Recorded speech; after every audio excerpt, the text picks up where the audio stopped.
देख रहे हैं। मैं इमरान खान हूँ। इमरान खान साहब की मेडिकल रिपोर्ट के हवाले से अलग अलग तरह की बातें हो रही।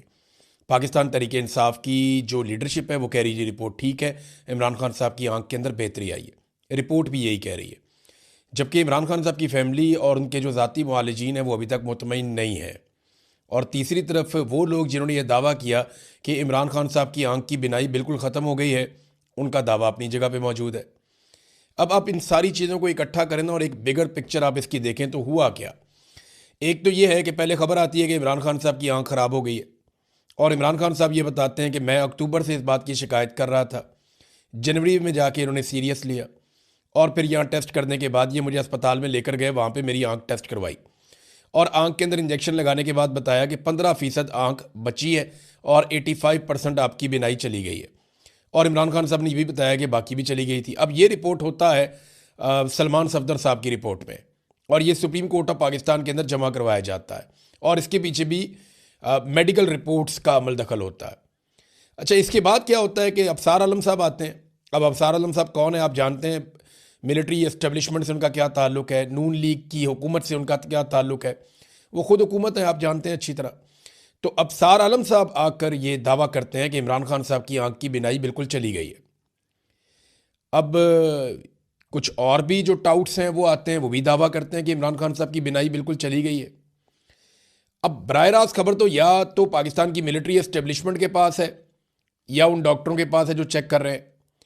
बराह रास्त कोई खबर ना तो इमरान खान की फैमिली के पास है, ना उनकी पार्टी के पास है, ना हमारे पास है, क्योंकि मौका ही नहीं मिला इमरान खान को मिलने से। जो ज़राए के हवाले से खबर आती है वो हम आप तक पहुंचाते हैं, लेकिन उसमें भी वो खबर वहीं से जनरेट हो रही है जहां से पाकिस्तान की मिलिट्री एस्टेब्लिशमेंट चाह रही है। इमरान खान साहब तक बराह रास्त एक्सेस तो बड़े अरसे से इन्होंने बहुत ज़बरदस्त तरीके से कंट्रोल की हुई है। अब जो ज़ाती मुआलिजीन है इमरान खान साहब के या उनकी जो फैमिली है, वो ये जो मौजूदा रिपोर्ट है इसके ऊपर मुतमईन नहीं है। इस रिपोर्ट में कुछ चीज़ों की कमी भी है। यानी मेरी एक एक्सपर्ट से बात हुई, वो यहाँ पे आई स्पेशलिस्ट हैं बरतानिया में, डॉक्टर कामरान आफ्ताब अहमद, FRCS भी हैं, और ये रेटिना स्पेशलिस्ट हैं जो बीमारी इमरान खान साहब को है। उन्होंने कोई नुक्ते उठाए, उन्होंने कहा जी रिपोर्ट अधूरी है। यानी इस रिपोर्ट में मरीज़ से मुतालिक 20% मालूमात भी नहीं है, बल्कि रिपोर्ट में ऐसी चीज़ें लिख देंगे। वो पॉलिटिकल लोगों से भी हमने मुशावरत की, उनको बुलाया, उनको बताया ये गैर ज़रूरी है, मेडिकल रिपोर्ट के अंदर ये चीज़ें नहीं होती। लेकिन यहाँ पे ये भी बताया गया कि जनाब वो बैरिस्टर गौर और अल्लामा राजा नासिर अब्बास साहब से भी हमने उनको भी बताया और डॉक्टर्स को भी बताया, तो ये चीज़ें गैर ज़रूरी हैं। ये मेडिकल रिपोर्ट के अंदर ये चीज़ें नहीं होती, प्रोफेशनल मेडिकल रिपोर्ट ये नहीं है। हाँ, ये बनाई गई है सुप्रीम कोर्ट ऑफ पाकिस्तान को मुतमईन करने के लिए, तो वो फिर रिपोर्ट उन्होंने ऐसी बनानी थी। बहरहाल जो डॉक्टर से मेरी बात हुई, उन्होंने 2-3 चीज़ें बताई। उन्होंने कहा एक तो ये रिपोर्ट ही मुकम्मल नहीं है, इसमें जो आई प्रेशर है उसका जिक्र ही नहीं है। जो ड्रॉप्स डाले जा रहे हैं वो आई प्रेशर को हैंडल करने के लिए, कंट्रोल करने के लिए डाले जाते हैं, लेकिन इस पूरी रिपोर्ट में कहीं पे आई प्रेशर का जो एक उनकी आंख के अंदर जो एक प्रेशर जनरेट हो जाता है, उसका दबाव का कहीं पे कोई जिक्र नहीं है। ये 10 से 20 तक मैक्सिमम होना चाहिए, इससे ऊपर नहीं जाना चाहिए, तो इसके बारे में कोई तस्करा नहीं है। दूसरा, उन्होंने कहा कि जितनी नज़र एकदम ठीक हो गई है ये पॉसिबल नहीं है। वो कहते हैं जी मैंने अपने पूरे करियर में ऐसा कोई केस नहीं देखा। वो ये कहते हैं कि अगर पहले 85% आंख खराब होने का दावा किया गया और बाद में ये दावा किया गया कि 70-80%, कुछ लोग 95% कह रहे हैं कि आंख ठीक हो गई है, तो ये दोनों दावे आपस में मैच ही नहीं करते। ये ह्यूमनली और साइंटिफिकली वो कह रहे हैं जी पॉसिबल नहीं है। मामला या तो पहले वाली रिपोर्ट इनकी झूठी है और गलत है, या ये वाली जो रिपोर्ट अब आई है ये झूठी है या गलत है। ये बात जो है वो डॉक्टर्स का कहना है। इमरान खान साहब की फैमिली और उनके जो ज़ाती मुआलिजीन है वो तो मुतमईन नहीं है। सलमान अकरम राजा साहब ये कहते हैं कि डॉक्टर कुरैशी जो गए थे वो हमारी रिकमेंडेशन के ऊपर गए थे, पाकिस्तान तहरीक इंसाफ की, और डॉक्टर कुरैशी भी यही क्लेम कर रहे हैं कि अब इमरान खान साहब की आंख के अंदर बेहतरी आई है और मजीद बेहतरी भी आ सकती है। तो ये तो बड़ी अच्छी बात है। देखें, अगर इमरान खान साहब की आंखें ठीक हो रही हैं और उनकी आंख के अंदर जो बिनाई का मसला है वो सॉल्व हो रहा है, तो इससे ज़्यादा बेहतर बात कोई हो नहीं सकती। मैंने लोगों को बड़ा इस्तराब में देखा, बेशुमार लोगों ने मैसेजेस किए, नौजवान मैसेजेस करके कह रहे थे कि हम अपनी आंख देना चाहते हैं इमरान खान साहब को, डोनेट करना चाहते हैं। हालांकि इसमें डोनेशन नहीं हो सकती इस बीमारी में, लेकिन नौजवान ये कह रहे थे। बेशुमार ख़वातीन हज़रात के मैसेजेस आ रहे थे, वो दुआएं कर रहे थे, खाना काबा में लोग दुआएं कर रहे थे, लोग मस्जिद नबवी में दुआएं कर रहे थे, लोग अपने घरों में दुआएं कर रहे थे। लोगों ने बहुत दुआ की है इमरान खान साहब की आंख के लिए। अल्लाह रब्बुल इज़्ज़त दुआओं का सुनने वाला है। लेकिन जो डॉक्टर मेरी बात हुई जिनसे, वो कहते हैं जी ऐसे नहीं है। अबसार आलम साहब ने देखें, वो एक तरफ वो ये कह रहे थे कि आंख खत्म हो गई है, और भी बहुत सारे लोग ये इस तरह की बातें कर रहे थे, बहुत वसूख से ये बात कर रहे थे। अब सवाल ये पैदा होता है कि ये जो लोग ये बातें कर रहे थे, क्या ये अफरा तफरी फैलाना चाहते थे? तो फिर तो अबसार आलम साहब पे मुकदमा दर्ज होना चाहिए कि जनाब आपने बिनाई खत्म कर दी, हालांकि ऐसी कोई सच्ची खबर मौजूद नहीं थी। ये उन्होंने कहा ना, और उन्होंने कहा कि बड़े बावसूख जराए से मैं कह रहा हूँ। अब नवाज शरीफ के ये आदमी है, ख़ास आदमी है, और इस्टेब्लिशमेंट से इनका जो ताल्लुक है वो सारी दुनिया अच्छी तरह जानती है। इमरान खान साहब की फैमिली आज के दिन में एक मौक़िफ़ देगी और वो पॉइंट ऑफ व्यू अपना सामने रखेगी कि इमरान खान साहब की आंख की सेहत के बारे में उनका क्या कहना है और उनका मुतालबा क्या है। अभी तक जो पार्टी मुतालबा कर रही है, बाकी लोग कर रहे हैं कि फैमिली की मौजूदगी में जो ज़ाती मुआलजीन हैं उनकी मौजूदगी में कुछ टेस्ट किए जाएँ और इमरान खान साहब के हवाले से उनको आज़ादाना टेस्ट करने दिए जाएँ, ताकि कन्फर्मेशन हो जाए कि इमरान खान साहब की सेहत कैसी है। बहरहाल अब क्योंकि पूरा निज़ाम हुकूमत कंट्रोल कर रही है तो हुकूमत ही जानती है, लेकिन एक बात तो कंफर्म हो गई है कि इमरान खान साहब की आंख ख़राब ज़रूर हुई थी, और ये बात भी कंफर्म हो गई है कि ये जो आंख ख़राब हुई है ये हुकूमत और पाकिस्तान की मिलिट्री एस्टेब्लिशमेंट की मिली भगत से ख़राब हुई है। अब ये इन्होंने जानबूझकर बदनीयती से ख़राब की है या इनकी नाअहली है, ये समझ नहीं पाए। ये चीज़ें तो इंक्वायरी हो तो पता चलेगा, लेकिन इंक्वायरी पाकिस्तान में अब कौन करेगा? यानी आसिम मुनीर साहब इमरान खान साहब को कंट्रोल करते हैं, तो उनकी इंक्वायरी कौन करेगा या कौन चेक करेगा? मिलिट्री एस्टेब्लिशमेंट का आपको पता है पाकिस्तान में तोती बोलता है, ताकत उनके पास है। आज तो ये किसी को जवाबदेह है ही नहीं। दूसरी जानब जो पाकिस्तान तहरीक इंसाफ का एहतजाज चल रहा है, वहाँ पे कुछ तादाद लोगों की बड़ी है स्वाबी में, कुछ और जगहों पे लोग एहतजाज करते हैं फिर चले जाते हैं, सड़क बंद करते हैं फिर खोल देते हैं, तो मुख्तलिफ जगह पे अलग अलग तरह का एहतजाज चल रहा है। पार्लियामेंट के बाहर से जो बंदे गिरफ्तार किए गए थे पाकिस्तान तहरीक इंसाफ के, उनमें 2 MNAs और 4 MPs के ऊपर मुकदमा दर्ज किया गया है, और जो मुकदमात उन पर दर्ज किए गए हैं ज़रा उनकी नौइयत आप चेक करें। जो MNAs हैं और MPs हैं उनके पास इक़दाम कत्ल के, दहशत गर्दी के और पुलिस एहलकारों पर फायरिंग के, यानी रेड जोन में फायरिंग हो गई, किसी को पता ही नहीं चला, हंगामा आराई, पुलिस एहलकारों पर फायरिंग, असला छीन लिया, संगीन नतायज की धमकियां, इक़दाम कत्ल, दहशत गर्दी। ओ भाई ये कौन से वाक़यात हो गए इस्लामाबाद में जिसका किसी को पता ही नहीं चला? रेड जोन के अंदर फायरिंग हो जाती है और किसी को पता ही नहीं चलता। ऐसे बेवकूफ़ हैं, मुकदमा बनाते हुए भी नहीं सोचते, वो बनी बनाई तहरीरें पढ़ी हैं, पकड़ के बंदों के नाम डाल देते हैं। अब उसके अंदर जो MNA शफकत ऐवान है, पता चला जी वो भी इसके अंदर है, MNA उमर असलम वो भी इसके अंदर है, और कुछ MPs हैं जिनमें रिफत शाह, सरफराज डोगर, मलक असद और तैयब राशिद, ये 6 लोग गिरफ्तार हुए पाकिस्तान तहरीक इंसाफ के। इनके ऊपर जनाब मुकदमात डाल दिए गए हैं। अब नाज़रीन, पाकिस्तान तहरीक इंसाफ की ना एक बड़ी अजीब सिचुएशन बन गई है। एक तो देखें वो एहतजाज कर रहे हैं, वो एहतजाज जिस तरह का कर रहे हैं वो एहतजाज में गिना ही नहीं जाता। यानी पार्लियामेंट हाउस के अंदर जाकर बैठे हुए हैं वहाँ पे और कह रहे हैं जी हमारा धरना है। अब इस तरह का धरना तो हमने पाकिस्तान की सियासी हिस्ट्री में नहीं देखा। इधर खैबर पख्तूनख्वा हाउस के बाहर जो धरना था वो पहले ख़त्म हो जाता है फिर दोबारा शुरू हो जाता है, वो भी समझ से बाहर है कि वहाँ क्या चल रहा है। पार्लियामेंट लॉजिद वालों की कोई खबर आ ही नहीं रही, पता ही नहीं चल रहा। फिर यहाँ पार्लियामेंट से निकल के जाते हैं 2 लोग, जाके डॉक्टरों से मिल के ब्रीफिंग लेके वापस भी आ जाते हैं और उनको रोटी नहीं मिलती। ये अजीबोगरीब किस्म की चीज़ें हैं जिनसे शकूक व शुबहात पैदा होते हैं। देखिए हुकूमत जिसको चाहती है वो कहती है आओ जी आपको मिलवाते हैं। अब वो यही समझे होंगे इमरान खान से मिलवा रहे हैं, वो लेकर चले गए, डॉक्टरों से मिलवा के उनको वापस ले आए। अब पाकिस्तान तहरीक इंसाफ ना इस सिचुएशन में फंस गई है। खैबर पख्तूनख्वा में लोग एहतजाज कर रहे हैं, पंजाब में भी निकल रहे हैं, तो लोग खुद निकल रहे हैं, लीडरलेस निकल रहे हैं, और लीडरशिप जो है वो बाकायदा लोगों को कॉल करके ऐसा सच बुला नहीं रही कि तुम लोग आओ यहाँ पहुँचो, या लोग खुद लेकर नहीं आ रहे। उसकी एक वजह है, मैं आपको बता देता हूँ। अगर इन्होंने 1 लाख 1.5 लाख 2 लाख बंदा इकट्ठा कर दिया ना सवाबी में, तो वो लोग ये कहेंगे कि चलो इस्लामाबाद, फिर वो क्राउड कंट्रोल नहीं होगा। और अभी कोई ऐसा लीडर भी नहीं है जो उस क्राउड को कंट्रोल करे।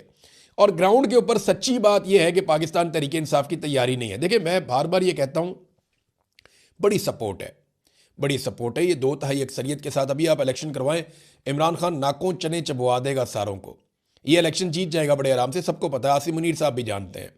सपोर्ट बहुत ज़्यादा है पाकिस्तान तहरीक इंसाफ की, लेकिन ग्राउंड के ऊपर तैयारियाँ, जो तंजीमी तैयारियाँ होती हैं वो नहीं है। अगर आपने एक तहरीक चलानी है, एक लॉन्ग मार्च करना है, एक धरना देना है, आपको उसके लिए लॉजिस्टिक्स चाहिए होते हैं, आप उसके लिए तैयारियां करते हैं, आप कंटेनर बनाते हैं, कारकुनों को तैयार करते हैं, कारकुनों की ड्यूटियां लगाते हैं, आपको पता होता है कहाँ कहाँ से कौन कौन बंदा लोगों को लेकर आएगा, किस तरीके से होगा। हाँ, ये ज़रूर है कि अगर कोई इनकलाब ही आ जाए पाकिस्तान में, पूरा पाकिस्तान बाहर निकल आए और पूरा पाकिस्तान मामला अपने हाथ में ले ले, फिर तो 2-4 दिन की गेम है, फिर तो मामला बिल्कुल उलट जाएगा। लेकिन अगर वो नहीं होता और एक पॉलिटिकल पार्टी के तौर पे आपको बड़ा एहतजाज करना पड़ता है, तो मैं ये साफ बात कहना चाहता हूँ कि उसकी तैयारी नहीं है। अगर गुज़िश्ता चंद महीनों में ये रैलियाँ की गई हैं, जलसे जुलूस किए गए हैं, इनकी जगह पे अगर ग्राउंड पे प्रॉपर तैयारी की जाती, जिसको इमरान खान साहब ने कहा था स्ट्रीट मूवमेंट, अगर उसकी तंजीमी सतह के ऊपर तैयारी की जाती, नौजवानों को पता होता, उन सबके पास उनकी ड्यूटीज़ होती हैं और वो सारे जुड़े होते हैं आपस में राब्ते में, तो ये ज़्यादा बेहतर बारगेनिंग पोजीशन में होते। लेकिन ग्राउंड पे तैयारी नहीं है। मकबूलियत बहुत है, मकबूलियत बहुत है, आवाम के अंदर पजीराई बहुत है, आवाम जो है वो लायामल भी मांगती है। लेकिन देखिए, आप एक हजूम को लेकर नहीं चल सकते, आपने बाकायदा ऑर्गेनाइज तरीके से जाना होता है, उसकी तैयारी नहीं है। और अगर इनकलाब आ जाए तो अलग बात है, वो हमने पंजाब में तो देखा नहीं अभी तक, ना सिंध में देखा, ना बलूचिस्तान में देखा। लोगों को निकलना चाहिए अपने हक के लिए, और एक दिन लोग निकलेंगे, मैं ये जानता हूँ, लेकिन फ़िलहाल ऐसा कुछ दिखाई नहीं दे रहा। मेरे ख्याल में पाकिस्तान तहरीक इंसाफ को या सुहेल अफरीदी को, उनके बाकी लोगों को किसी भी ट्रैप में आने की बजाय अपनी स्ट्रीट मूवमेंट की तैयारी को तेज़ करना चाहिए। अभी तो ये मुतालबा है, और देखें एक और पंगा पड़ गया, फैमिली और पार्टी, ये ऐसा लगता है बज़ाहिर आमने सामने आ गए। और ये जो पार्लियामेंट के अंदर इनकी सारा दिन बहस होती रही है, मस्जिद के अंदर बैठ के इन्होंने मीटिंग की है, वो यही की है ना कि जनाब पार्टी को कंट्रोल कौन करेगा, फैसले कौन करेगा। तो देखें, सादी बात है, जो सियासी फैसले वो सियासतदानों ने करने हैं, वो इमरान खान की फैमिली तो नहीं कर सकती। वो तो बहुत ही गैर सियासी किस्म के लोग हैं, उनको तो इतना आइडिया भी नहीं है।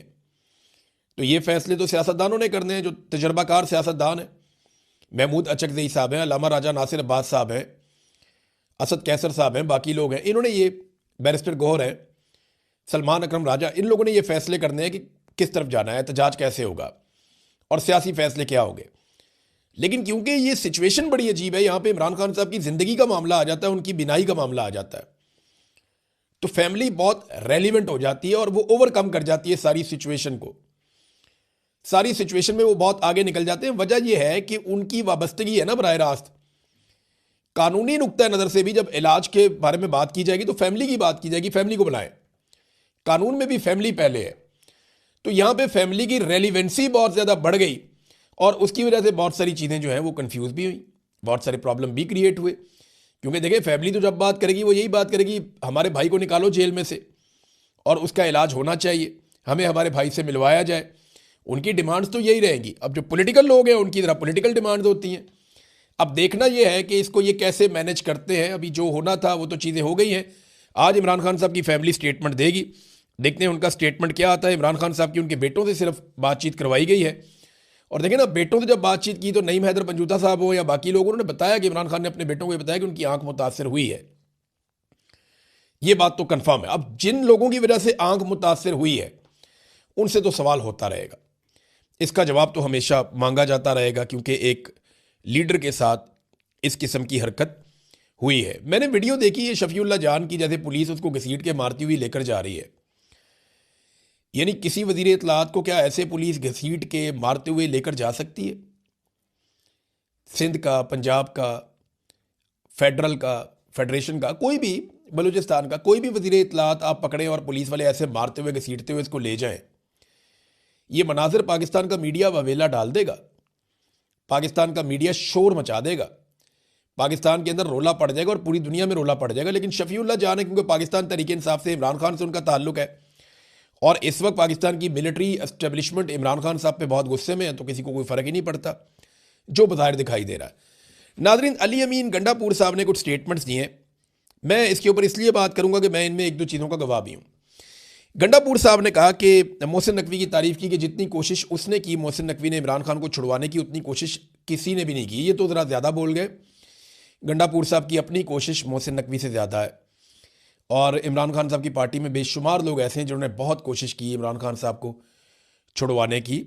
मोहसिन नकवी की कोशिश, यानी वो एग्जैक्ट जगह पे, वो एक्चुअली कहना ये चाह रहे हैं कि जिस जगह मोहसिन नकवी ने बात की वहाँ कोई नहीं कर सका। गंडापुर साहब शायद ये कहना चाह रहे हैं। देखिए, एक तो जहन में रखें कि पंजाब की जो निगरान हुकूमत थी वो मोहसिन नकवी के पास थी, और मोहसिन नकवी आसिम मुनीर साहब के सके हैं, बहुत प्यारा ताल्लुक। तो पंजाब में अगवा हुए लोग, अगवा बराए बयान हुआ, पंजाब में जुल्म हुआ, जबर हुआ, फस्तायत हुई, कंपेन नहीं चलाने दी, आरओज का कंट्रोल था, फिर पंजाब में जो कुछ किया गया, झंडा तक नहीं उठाने दिया गया पीटीआई को, फार्म 47 जारी करवाई गई। ये सारा खेल जो है मोहसिन नकवी साहब थे ना, जिन्होंने पंजाब में पाकिस्तान तहरीक इंसाफ की हुकूमत नहीं बनने दी। एक बड़े प्लेयर थे इसमें। दूसरा, बतौर वजीर दाखिला बाकायदा धमकी लगाकर 26 नवंबर का कत्लेआम किया मोहसिन नकवी ने, और वो उनके ऊपर ये इल्ज़ाम भी है, ये तो अली अमीन गंडापुर भी ये बात करते हैं।